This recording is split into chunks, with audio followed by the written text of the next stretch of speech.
আল্লাহ রাব্বুল আলামিন কেন বাতিলদের, জুলুমকারীদের, পাপীদের, কাফেরদের পৃথিবীতে টিকিয়ে রাখছেন? আল্লাহর বিরোধী শক্তিগুলো কি চিরদিন তাদের ক্ষমতা ও প্রতিপত্তি ধরে রাখতে পারবে? জীবনের উত্থান পতনে মুমিন ও কাফেরদের সফলতা ও ব্যর্থতাগুলো আল্লাহ রাব্বুল আলামিন কিভাবে ব্যাখ্যা করেছেন? মুমিন বান্দারা যদি কাফেরদের অত্যাচারে বা যুদ্ধের ময়দানে মৃত্যুবরণ করে, তবে এটি কি তাদের পরাজয় নাকি বিজয়? এমন গুরুত্বপূর্ণ প্রশ্নগুলোকে সামনে রেখে আজকে তাফসিরে এগিয়ে যাবে। ধৈর্য ধরে সম্পূর্ণ ভিডিওটি দেখুন। আপনি যদি চান কোরআনের আলো, কোরআনের সৌন্দর্য সবার কাছে ছড়িয়ে যাক, তবে ভিডিওতে লাইক দিবেন, কমেন্ট করবেন এবং চ্যানেলটি সাবস্ক্রাইব করে পাশে থাকবেন। সম্মানিত শ্রোতামণ্ডলী, মহাগ্রন্থ আল কোরআনের ধারাবাহিক তাফসিরে আজকে ইনশাল্লাহ আমরা পবিত্র কোরআনের সূরা আল ইমরানের 140 ও 141 নম্বর আয়াত দুটি নিয়ে আলোচনা করব। এই দুটি আয়াতে মহান আল্লাহ রাব্বুল আলামিন বলেন, ইয়ামসাসকুম কারহুম ফাকাদ মাসাল কাউমা কারহুম মিসলুহু। তোমাদের উপর যদি কোনো সাময়িক আঘাত আসে, এতে মনক্ষুণ্ণ হবার কি আছে?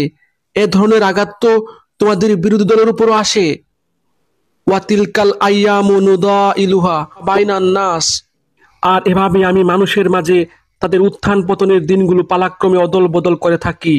ওয়া আলামাল্লাহুল্লাযিনা আমানু, যাতে করে আল্লাহ তাআলা এক কথা জেনে নিতে পারেন যে সত্যিকারের অর্থে কে আল্লাহর উপর ঈমান রাখে।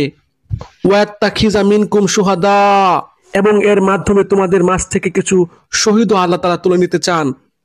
ওয়াল্লাহু লা ইউহিব্বুজ জালিমিন, মূলত আল্লাহ তাআলা কখনো জালিমদের পছন্দ করেন না। ওয়ালিয়ুমাহহিসাল্লাহুল্লাযিনা আমানু ওয়া ইয়ামহাক্কাল কাফিরিন, এর মাধ্যমে তিনি মূলত ঈমানদার বান্দাদের পরিশুদ্ধ করে কাফেরদের নাস্তানাবুদ করে দিতে চান। আলহামদুলিল্লাহ, চমৎকার দুটি আয়াত। এই আয়াত দুটিতে আল্লাহ রাব্বুল আলামিন বলেছেন, মুমিন বান্দারা যদি কাফেরদের সাথে যুদ্ধে জড়ায়, তবে অনেক সময় তারা আহত হতে পারে, নিহত বা পরাজিত হতে পারে। এই খারাপ পরিস্থিতিতে ভেঙে পড়ার কিছু নাই, দুঃখ পাবার কিছু নাই। কেননা মুমিন বান্দা যদি কাফেরদের অত্যাচারে বা যুদ্ধের ময়দানে মৃত্যুবরণ করে, তবে এটি তাদের পরাজয় নয়, এটি তাদের বিজয়।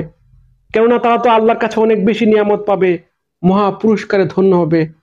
এই ব্যাপারে আল্লাহ রাব্বুল আলামিন পবিত্র কোরআনের সূরা আল ইমরানের 169 নম্বর আয়াতে বলেছেন, যারা আল্লাহর পথে নিহত হয়েছে তাদের তোমরা কোনো অবস্থাতেই মৃত বলো না, তারা তো জীবিত।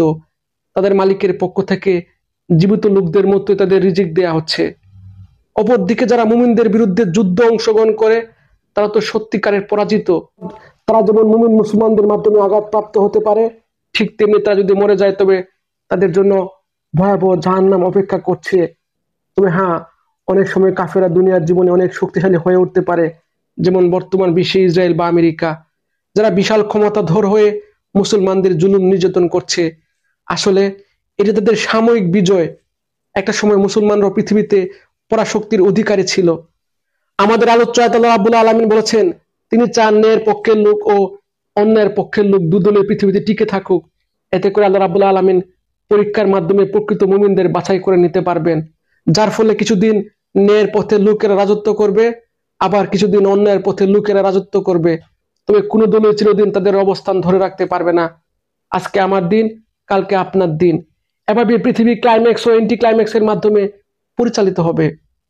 আল্লাহ রাব্বুল আলামিন আমাকে সহ আপনাদের সবাইকে পৃথিবীর এই ক্লাইম্যাক্স এবং এন্টি ক্লাইম্যাক্সের মধ্যে ধৈর্য ধারণ করার, আল্লাহর প্রতি অবিচল থাকার তৌফিক দান করুন। এই প্রত্যাশা আজ এখানে শেষ করছি। ধন্যবাদ।